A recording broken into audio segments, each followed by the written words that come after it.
Good afternoon. This is David Richards again, back from the Margaret Chase Smith Library with another interview, another Zoom interview. And today our guest is Stephany Perkins, who is a teacher at Madison Area Memorial High School. Welcome, Stephany. Thank you so much. Thank you for being here today. How are you doing? I'm doing great. I'm enjoying the beautiful weather here in Harmony. Is school officially over? School is officially over. Do you have big plans for the summer?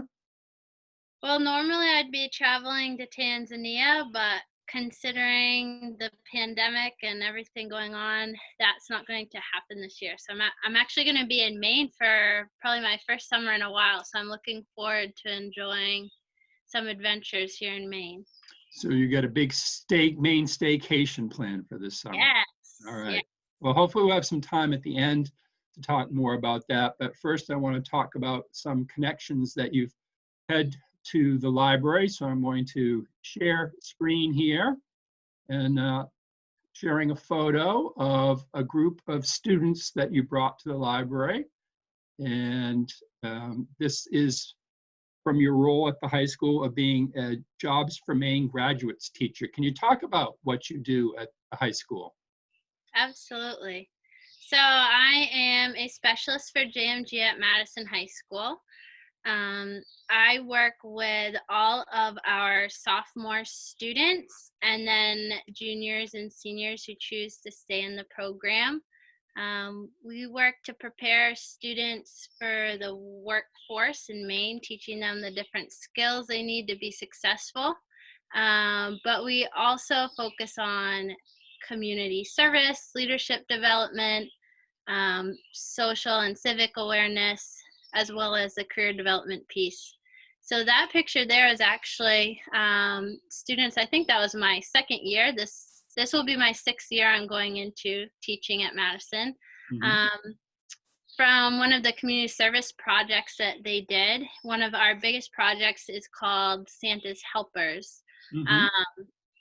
So they were presenting about that project that we do, in which they fundraise and they purchase gifts for families in need during the holiday season. And I see in the picture there's a map of the world. Do you remember what that was about? Yes, so each year our students do a presentation at our career development conference.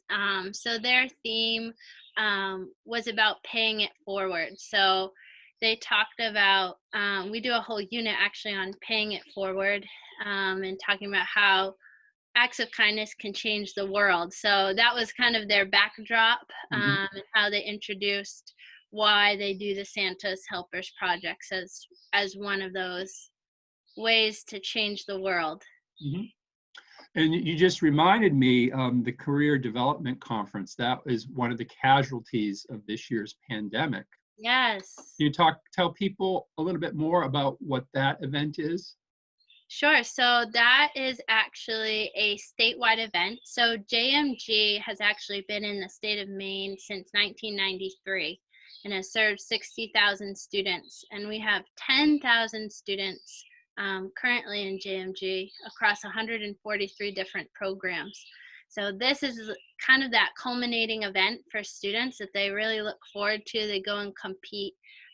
Each school can only bring so many students, and there's usually around 600 students there. So considering social distancing, they weren't able to make that happen this year, but students compete in different events like interviewing, there's team building challenges, decision-making challenges, and that challenge actually is called Marketplace, where they design a marketplace about our school-specific program, and each year they pick a different theme. So that was a theme from that year.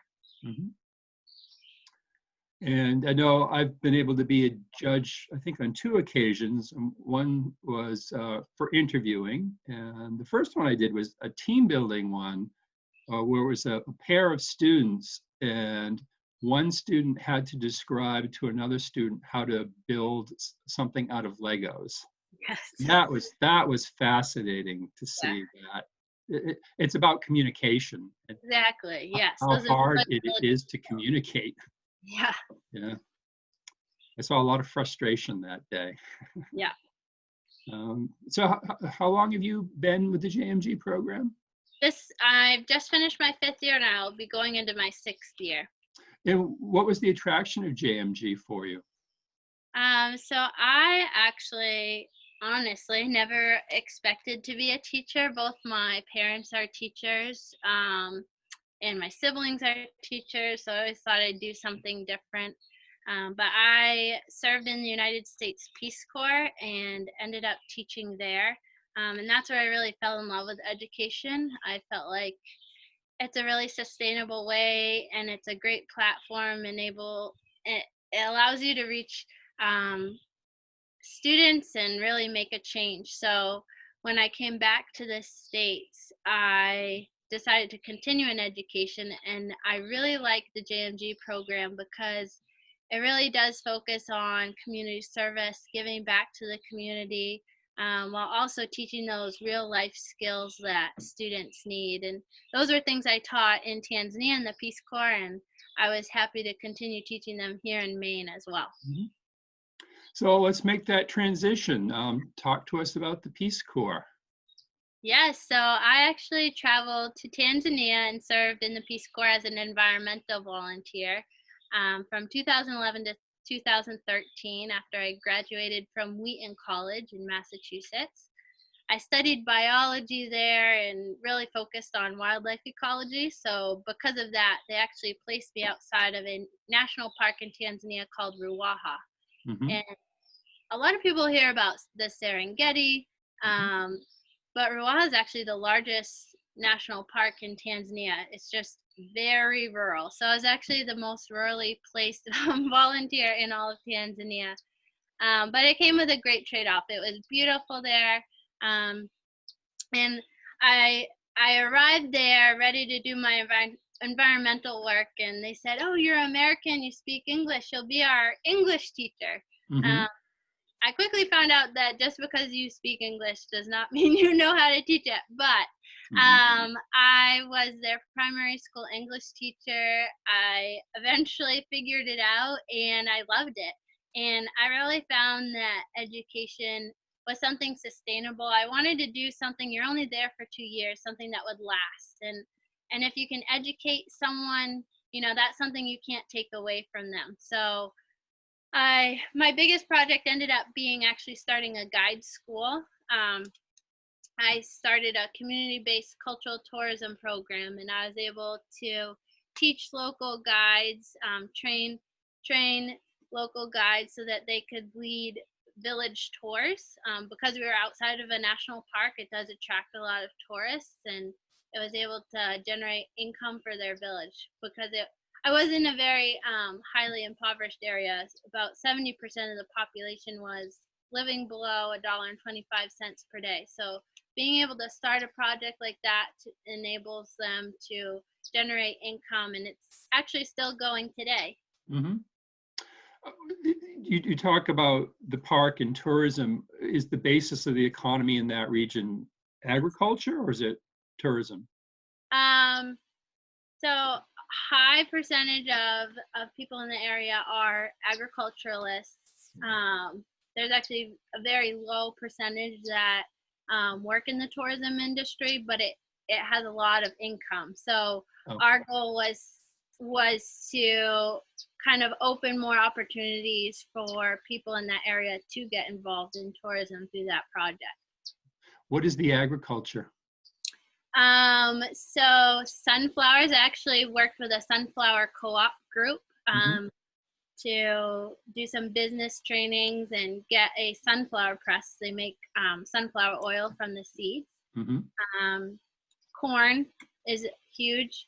And actually rice, which is ironic because it was a very dry area. So they actually have some issues with water there and taking water from the national park in order to grow rice. So another goal of starting this project was actually for people to see the value of the park. A lot of people don't go into the park and didn't really understand its value, what was in there, and what it provides to the local economy. And so by starting a project like this where people can benefit from having guests to the park, we hope that people would be more aware of protecting the environment as well.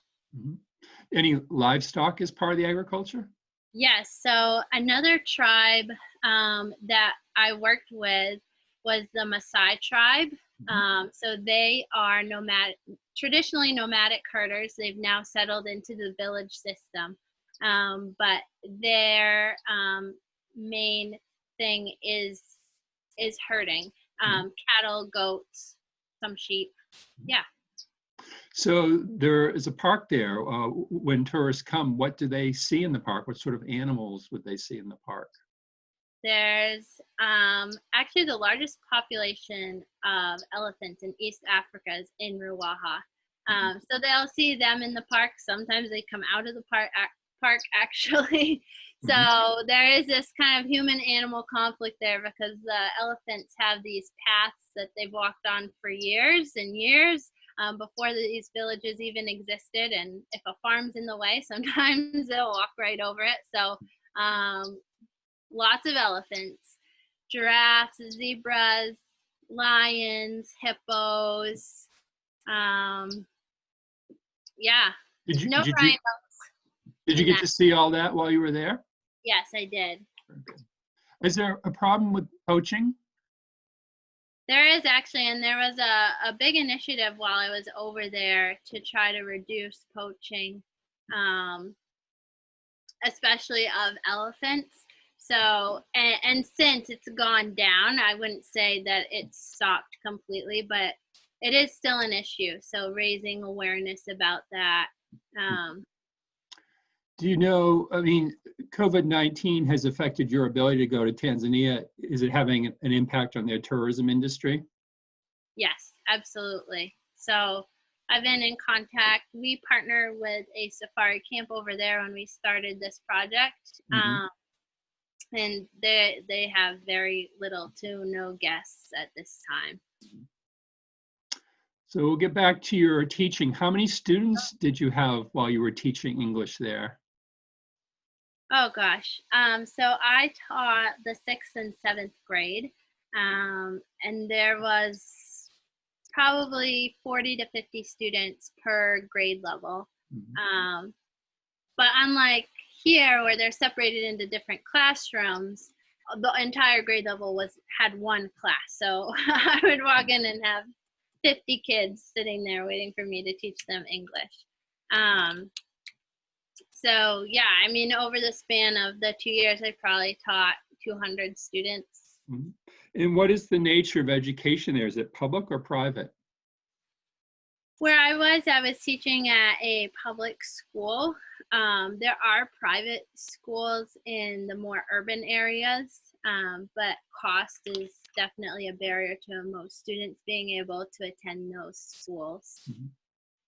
Are they aiming for universal education, or does it skew to one gender or another, or one age level or over another? Sure. The average level of education in Tanzania is actually 7th grade. So their primary school goes through 7th grade, and then they would go to high school. After primary school, however, secondary school is not free. So because a lot of these families are struggling economically, they can't always send their students to secondary school. And it seems to happen more so with girls. So actually only 17% of girls will enroll in secondary school, and a lot do not finish. 95% of those won't graduate. That can be economics. The other barrier is that they actually teach secondary school in English. So they've had limited English instruction through primary school, and then they're going to secondary school where all their subjects are taught in English. So that would be like me trying to take science and French when I've only had limited French. And I may be very good at science, but when you explain it to me in French, I'm not going to understand what's going on.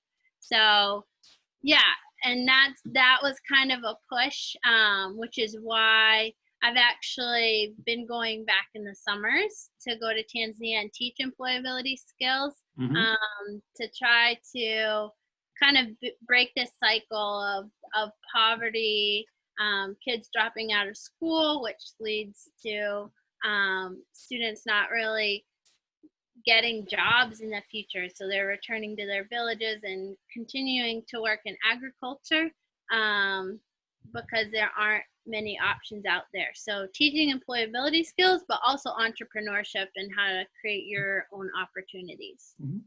So what were some of your strategies for teaching English to non-native speakers? So a lot of repetition. We did a lot of conversational English. So every day I would come in and I'd say, hello, good morning. They'd learn the responses. And each day we'd add on to that conversation. We did a lot of different exercises where I'd write something on the board and I'd start erasing words. And they'd have to try to remember what it said before. We played. Actually, teaching verbs was really difficult with all the different tenses. Yeah. So we would play some games with that to help them teach. I actually had to do a lot of review before I taught that. So had you had any instruction on how to teach English? I actually found a NGO or a nonprofit in Tanzania that trained volunteers to teach English because I felt very unprepared to do so. And so I was able to get a weekend training with them, but they also gave me a lot of resources to help me teach after I left them back in the village. So that helped a lot. Did you have instructional material to use with them, or was it mostly blackboard and chalk? Lots of blackboard and chalk. Very good. So I assume you picked up some native language. Yes. What is the native language? The native language is Swahili. Okay. So I'm pretty much fluent in Swahili. And then I also, once they figured out that I knew what they were saying, they would switch over to their tribal languages because there's over 120 tribes in Tanzania and they each have their own language. So I did pick up just the greetings in those tribal languages to try to help me out as well. But I am still speaking Swahili at this point. Can you give us some samplings of greetings in different languages? Sure. Habari is how are you? Hakuna Matata, actually, from The Lion King. That does mean no worries.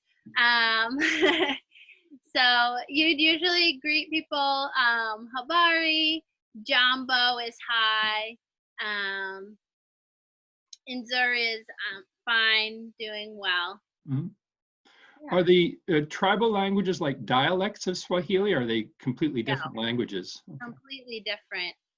And actually, Swahili became the national language when Tanzania became its country in order to unify all the tribes. So it's interesting to see the generations and what they're speaking. The older generations, the elders of the community sometimes know limited Swahili. They're really based in that tribal language. And then as you get younger and younger, some of the students I was teaching didn't know any of their tribal language because primary school they're teaching in Swahili and limited English. There's no tribal language being taught. So unless it's being spoken at home, they're losing that language. Was England the country that colonized that part of Africa? Actually, Germany. Oh, okay. Yeah. All right. So I went on at some length with that with you because returning back to our photographs, we had you come and speak at the library about some of the work that you had done, and that's going on to the, I think it was last year. Yes. Last spring, we had you speak as part of our Leek Shaw lecture on international relations about the work that you had done in Tanzania. And you have alluded to the fact that the program that you brought back, this is after the Peace Corps was over, you continue to go over there in the summertime and teaching about employability skills. Yes. So if you could just review what those skills are, and then also you had some distinctive ways that you try to teach that. Yes. So I realized when I came back, all these skills that I'm teaching my students in Maine were really global skills that my students in Tanzania could have also benefited from. So things like communication, like you spoke about with the Lego challenge, leadership, teamwork, decision making, problem solving. All of these were skills that my students really could have benefited from learning. So I decided to go back to Tanzania and implement a series of employability skills and entrepreneurship workshops. And I taught at public secondary schools, private secondary schools, a public library. And I also got the opportunity to go back to the primary school that I taught at while I was in the Peace Corps. And I also went back to the guide school. So it was really nice to be able to come full circle with that. But it was a 5-day intensive training, essentially taking that curriculum I teach throughout the year in Madison and putting it into a week. So it was a around 30, 40 hour long training. But really trying to make it interactive as well. So we would play different team building games to work on teamwork, to work on communication. And actually at the end of it, we did an entrepreneur challenge where they had to take all those skills, complete a community assessment, and then kind of come up with a innovative solution to a problem they see in their community. Some would focus on social entrepreneurism, maybe designing an organization or an event, while others designed businesses. And they had to pitch that to a panel of judges. And that's actually something that I do with my students here in Maine as well. Well, that's the perfect springboard, because that's the third way that we have had connection to you. And I'm going to get those photos up on the screen. So can you talk about the project that you had hoped to do in even a more ambitious way this spring with your students in regard to social entrepreneurship? Yes, so my students actually this year, I challenged them with designing an event that addresses a problem in our community. And we went through the different steps. They learned how to write a business plan, how to budget, how to market their event. They had to make flyers and a presentation. And the goal was to actually hold an event at Margaret Chase Smith Library and have them pitch this to a panel of judges. We weren't able to do that, but we were still able to have a panel of judges judge their projects by looking at their business plans and their presentations. And that picture is of our winning group, which was Snacks and Packs. So they designed an event that really focused on tackling poverty and food insecurity in our area. They had a budget of $250, which MCS Library donated for us. So thank you for that. And they were able to we actually were able to implement the project. They were able to buy snacks for 18 backpacks that we then distributed through our food cupboard at the junior high. Very good. And that's the photo that's up currently. Yes. So I was honored to be one of the judges. And my recollection of this project is that another element that they wanted to do, it wasn't just about this one time of giving a backpack with snacks in it. but they were also going to incorporate recipes so that through the summer, families could continue to make healthy foods for themselves. Yes, that was one of their goals as well. And it was really cool to see all the different ideas. That was our winning idea. But we also had students talking about mental health and wellness and anti-bullying, and it was really, really cool to see them go through the process and being attuned to what problems do exist and the solutions that they could come up with. So it was a really cool project. They did a lot of research. We were able to do some research using the Maine Integrated Youth Health Survey, which we got from Somerset Public Health. They were able to see statistics. I actually have students in our own school. So it was really interesting to see that project go from an idea all the way through to implementation. And my recollection is that there was about a half dozen projects altogether. Yes. How many students did you have? There was around 20 students. I had around 20 students in my year-long JMG program that participated. And so how was your teaching experience in this COVID era, not being able to be in the classroom? How did it go? How were you able to teach? Well, I am a very hands-on teacher, and very project-based, so it was a challenge for me. The best part of my job is working with my students, so not having that element was difficult.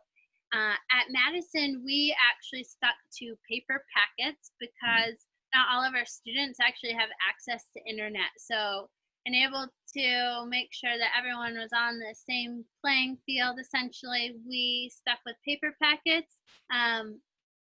But the cool thing was, because a lot of my curriculum is project-based, students were able to kind of continue with those projects from home, including the Entrepreneur Challenge.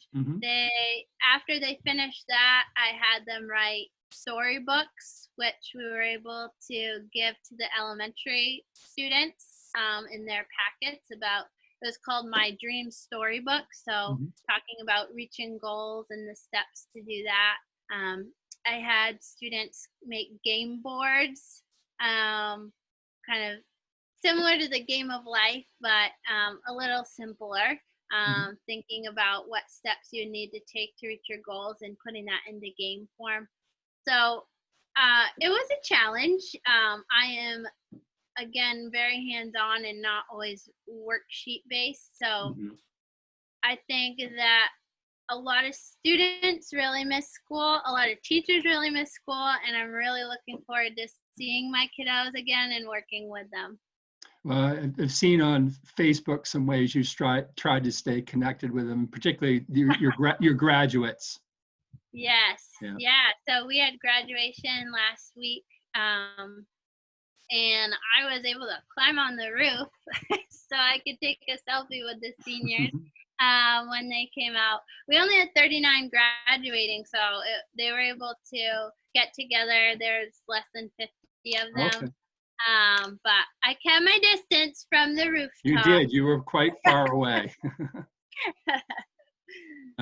So the other thing a couple things I wanted to add about the entrepreneurship project, social entrepreneurship project, is that you had even more ambitious plans if we had been able to do things in person, and that you wanted to have a workshop here at the library as well, so people in the community could come in and talk to students about the different elements that are involved in putting together a project.